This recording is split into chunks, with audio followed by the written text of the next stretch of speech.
నమస్తే BCN news కి స్వాగతం. నా పేరు నీలిమ. ముందుగా ముఖ్యాంశాలు. ప్రజాప్రతినిధులతో కలిసి వందే భారత్ ట్రైన్లో ప్రయాణించిన కేంద్ర మంత్రి వర్మ త్వరలో మరిన్ని వందే భారత్ సేవలు అందుబాటులోకి తీసుకొస్తానని హామీ. ప్రజా సమస్యల పరిష్కారమే కూటమి ప్రభుత్వ లక్ష్యమన్న మంత్రి కొల్లు రవీంద్ర. ప్రతి సమస్యకు పరిష్కారం చూపిస్తామని స్పష్టీకరణ. కూటమి పాలనలో అభివృద్ధితో పాటు ఎన్నికల్లో ఇచ్చిన సూపర్ 6 హామీలను సంక్షేమాన్ని ప్రజలకు అందిస్తున్నాం. మంత్రి అచ్చెన్నాయుడు వెల్లడి. ఒంగోలులో ఘనంగా పొట్టి శ్రీరాములు వర్ధంతి కార్యక్రమం. ఆయన విగ్రహానికి పూలమాలలు వేసి నివాళులర్పించిన మంత్రి డోలా బాల వీరాంజనేయ స్వామి. భారతదేశంలో అత్యంత వేగవంతంగా ప్రయాణించే ట్రైన్ వందే భారత్ అని వందే భారత్ ట్రైన్ను నరసాపురం తీసుకురావడంతో జిల్లా వాసులు వేడుకలు నిర్వహించుకుంటున్నారని కేంద్ర మంత్రి భూపతిరాజు శ్రీనివాస్ వర్మ అన్నారు. నరసాపురం టు చెన్నై వందే భారత్ ఎక్స్ప్రెస్ ట్రైన్ను ప్రారంభించిన అనంతరం రాష్ట్ర జవహర్ల శాఖ మంత్రి నిమ్మల రామానాయుడు, డిప్యూటీ స్పీకర్ రఘురామకృష్ణరాజు, ప్రభుత్వ విప్ నరసాపురం ఎమ్మెల్యే బొమ్మిడి నాయకర్, జిల్లా collector Chadalavada Nagarani, joint collector Rahul Kumar Reddy, SP Adnan Naeem Asmi, AP ISC chairman Mantena Ramaraju, Andhra Pradesh మహిళా సహకార ఆర్థిక కార్పొరేషన్ చైర్పర్సన్ పీతల సుజాత, మాజీ పార్లమెంట్ సభ్యులు కనుమూరి బాపిరాజు ఇతర కూటమి నాయకులతో కలిసి ట్రైన్లో ప్రయాణించారు. ఈ సందర్భంగా కేంద్ర మంత్రి శ్రీనివాస్ వర్మ బీసీఎన్ న్యూస్తో మాట్లాడుతూ ప్రస్తుతం 150 కోట్ల రూపాయలతో అమృత్ భారత్లో భాగంగా జిల్లాలో 3 స్టేషన్లలో అభివృద్ధి పనులు జరుగుతున్నాయన్నారు. త్వరలో ప్రధాని మోడీ నాయకత్వంలో దేశానికి బుల్లెట్ ట్రైన్స్ కూడా రాబోతున్నట్లు తెలిపారు.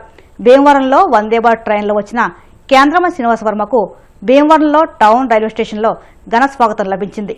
టీడీపీ పొలిట్ బ్యూరో సభ్యురాలు తోట సీతారామలక్ష్మితో పాటు కూటమి నాయకులు, పట్టణ ప్రజలు, స్వచ్ఛంద సంస్థల ప్రతినిధులు పెద్ద ఎత్తున పాల్గొన్నారు.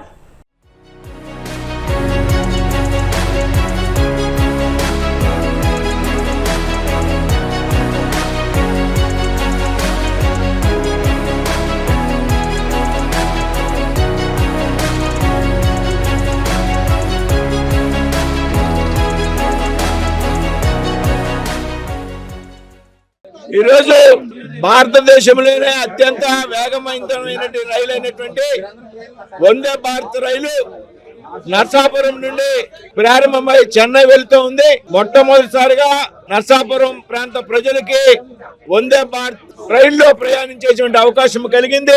ఈ సందర్భంగా పెద్ద ప్రజలంతా కూడా ఈ ప్రాంతంలో పెద్ద ఎత్తున ఒక వేడుకల కార్యక్రమాలు నిర్వహించుకుంటున్నారు. ఇవాళ పెద్ద ఎత్తున నరసాపురంలో ప్రజలంతా కలిపి స్వచ్ఛందంగా పెద్ద ఎత్తున వేలాది మంది ప్రజలు ర్యాలీలు చేసి స్థానిక శాసనసభ్యులు బొమ్మిడి నాయకర్ గారు ఆధ్వర్యంలో, అలాగే మిత్రులు రాష్ట్ర మంత్రి శ్రీ నిమ్మల రామానాయుడు గారి ఆధ్వర్యంలో పెద్ద ఎత్తున ర్యాలీ నిర్వహించి ఈరోజు మేము కూడా రైల్లో ప్రయాణించడం జరుగుతూ ఉంది.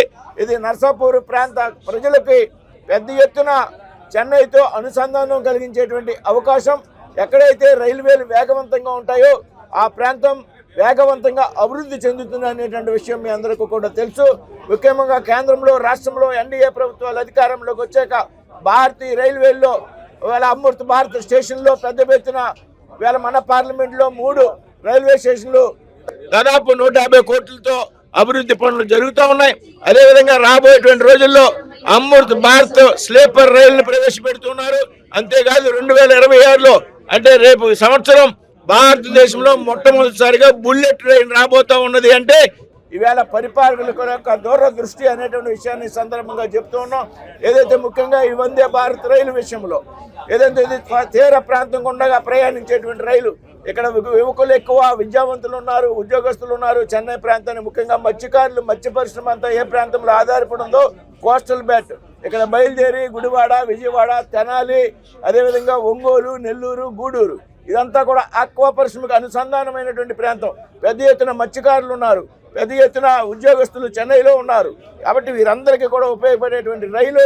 కాబట్టి ఈ రైలుని ఈ ప్రాంతానికి మంజూరు చేసినటువంటి విషయంలో రైల్వే అధికారులు సహకరించిన విధానానికి, అదేవిధంగా ప్రధానమంత్రి నరేంద్ర మోడీ గారికి, రాష్ట్ర ముఖ్యమంత్రి చంద్రబాబు నాయుడు గారికి, రైల్వే మంత్రి అశ్విని వైష్ణవ్ గారికి, జనసేన నాయకులు పవన్ కళ్యాణ్ గారికి కూడా పెద్ద ఎత్తున శుభాకాంక్షలు తెలియజేస్తూ, ధన్యవాదాలు తెలియజేస్తూ రాబోయేటువంటి రోజుల్లో ఈ ప్రాంతంలో విశాఖపట్నం నుండి సికింద్రాబాద్ వెళ్ళేటువంటి వందే భారత్ రైలు ఏదైతే ఉన్నదో దాన్ని తాడేపల్లిగూడెంలో ఆపేటువంటి ప్రయత్నం కూడా చేస్తున్నామనేటువంటి విషయాన్ని ఈ సందర్భంగా చెప్తూ మరి ఈ కార్యక్రమానికి పెద్దలంతా జిల్లా కలెక్టర్ గారు, మాజీ మంత్రి, పార్లమెంట్ సభ్యులు ఊరి బాపిరాజు గారు, డిప్యూటీ స్పీకర్ రఘురామకృష్ణరాజు గారు, బొలిశెట్టి శ్రీని గారు, తాడేపల్లిగూడెం గుడివాడ ఎమ్మెల్యే వెలిగండ్ల రాము గారు, అదేవిధంగా రాజోలు ఇన్ఛార్జిగా ఉన్నటువంటి మేడం గారు, భీమవరం ఎమ్మెల్యే అంజుబాబు గారు, వీళ్ళందరూ కూడా ఇవాళ మేము అందరూ కలిసి అంగర్ రామ్మోహన్ గారు, ఇతర ప్రజాప్రతినిధులు, తెలుగుదేశం పార్టీ అధ్యక్షులు రాంబాబు గారు, జనసేన పార్టీ అధ్యక్షులు గోవిందబాబు గారు, నర్సాపురం మున్సిపల్ చైర్మన్గా ఉన్నటువంటి వెంకటరమణ గారు అందరూ కూడా మరి ఈ రైల్లో ప్రయాణించడం ఒక్కొక్క మంచి అనుభూతి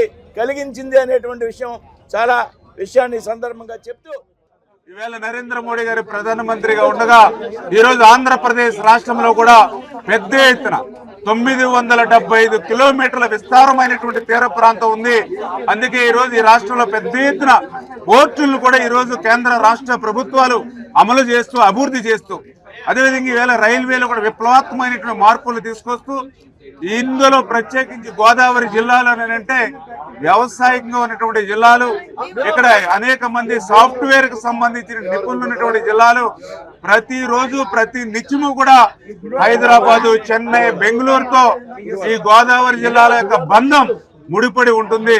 అటువంటి గోదావరి జిల్లాలకు ఈ రోజు వందే భారత్ మరి ఈ రోజు ప్రారంభించుకోవడం, అందులోనూ కూడా పర్టికులర్ గా ఈవేళ కేంద్ర మంత్రివర్యులుగా మన పార్లమెంటు సభ్యులు వర్మ గారు అత్యంత మరి ప్రాధాన్యతనిచ్చి ఇటువంటి కార్యక్రమాన్ని ఈ రోజు ఈ వందే భారత్ ని గోదావరి జిల్లా ప్రజలకు అందజేసినందుకు మరి మన వర్మ గారికి, అదేవిధంగా కేంద్ర ప్రభుత్వానికి, రైల్వే అధికారులకు అందరికి కూడా పేరు పేరున కూడా ధన్యవాదాలు. ప్రత్యేకంగా ఈరోజు చూసుకుంటే కనుక నర్సాపురం నుంచి చెన్నై వరకు వెళ్ళే ఏదైతే వందే భారత్ ట్రైన్ మరి ఈ రోజు నర్సాపురం మనం ఇక్కడ ఇనాగ్రేట్ చేయడం జరిగింది.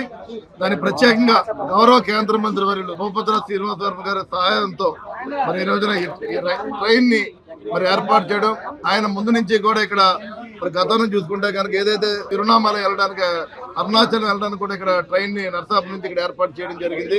మరి ఈ రోజు వందే భారత్ కూడా మరి ప్రతి ఒక్కరికి ఏదైతే నర్సాపురం కానీ, భీమవరం కానీ, గుడివాడ, విజయవాడ ఇక్కడ ఉన్నటువంటి చెన్నై వెళ్లే ప్రయాణికులందరికీ కూడా మంచి సౌకర్యంతో మరి ట్రైన్ ఇక్కడ ఏర్పాటు చేసి ఈ ట్రైన్ ఇక్కడి నుంచి వెళ్లే విధంగా చేసినందుకు ప్రత్యేకంగా మరి మంత్రి ధన్యవాదాలు తెలియజేసుకుంటూ, అదేవిధంగా మరి ఏదైతే దీన్ని సహకరించినటువంటి రైల్వే యంత్రాంగం కానీ, అదేవిధంగా మనందరికీ కూడా మరి కార్యక్రమాలు తయారు ప్రతి ఒక్కరికి కూడా ధన్యవాదాలు తెలియజేసుకుంటూ, ఇంకా రాబోయే రోజుల్లో కూడా నర్సాపురం నుంచి కూడా మరి ఏదైతే విశాఖపట్నం వెళ్లే ప్రజలకు కూడా మరి ఇక్కడ నర్సాపురం నుంచి ఇక్కడి నుంచి డైరెక్ట్ గా విశాఖపట్నం వెళ్లే విధంగా కూడా ట్రైన్ ఏర్పాటు చేస్తామని చెప్పి ఈ సందర్భంగా నేను తెలియజేస్తున్నాను.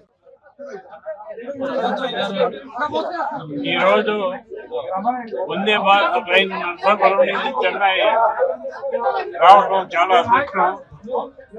మన పార్లమెంట్ సభ్యులు మంత్రి గారు భూపతిరాజు శ్రీనివాస్ వర్మ గారు పట్టుదలతోటి ఈ ట్రైన్ తీసుకొచ్చారు. దీనివల్ల తీర ప్రాంతానికి ఎంతో మేలు జరుగుతుంది. తీర ప్రాంతం బాగుంది కూడా, అన్ని విలేజెస్ కూడా కవర్ అవుతుంది.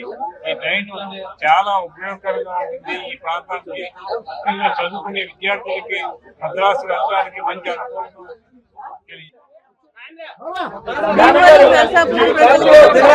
చారిత్రాత్మక రోజు వందే భారత్ అంటే అది అసలు ఇక్కడ జిల్లాకు వస్తుందో అలాంటి నర్సాపురం నుంచి చెన్నైకి వెళ్ళి చాలా సందర్శించదగ్గ విషయం. దీని ద్వారా వ్యాపార పరంగా, విద్యాపరంగా కూడా చాలా అవకాశాలు పశ్చిమ గోదావరి జిల్లాకు వచ్చే ప్రజా సమస్యల పరిష్కారమే కూటమి ప్రభుత్వ లక్ష్యమని మంత్రి కొల్లు రవీంద్ర స్పష్టం చేశారు. మచిలీపట్నంలో నిర్వహించిన ప్రజా దర్బార్లో ఆయన మాట్లాడుతూ రెవెన్యూ, పింఛన్లు, ఇంటి స్థలాల అద్దెలు ఎక్కువగా వస్తున్నాయని తెలిపారు. ప్రజలు చెప్పే ప్రతి సమస్యకు పరిష్కారం చూపిస్తామన్నారు. గత ప్రభుత్వం ఇచ్చిన కాలనీలో మౌలిక వసతులు లేక అవస్థలు పడ్డారని తెలిపారు. పేదలకు గ్రామాల్లో 3, పట్టణాల్లో 2 సెంట్ల ఇంటి స్థలం ఇస్తున్నామని వెల్లడించారు. బందర్లో పర్యాటక వృద్ధికి మైరా పోస్ట్ కార్డ్ సంస్థలు పెట్టుబడులు పెడుతున్నాయని తెలిపారు. గోవా నుంచి షిప్ తయారీ పరిశ్రమ ఇతర దేశాల సంస్థలు ముందుకొచ్చినట్లు పేర్కొన్నారు. అన్నింటికి త్వరలో భూములు కేటాయించి పనులు ప్రారంభిస్తామని కొల్లు రవీంద్ర తెలిపారు. ఎకనామిక్ జోన్స్ కూడా ఇప్పుడు ఏర్పాటు చేసే దానికోసం 3 ప్రాంతాలని ఉత్తరాంధ్రకు సంబంధించి శ్రీకాకుళం నుంచి ఈస్ట్ గోదావరి వరకు విశాఖ ఎకనామిక్ జోన్ రీజియన్ కింద పెడతారు.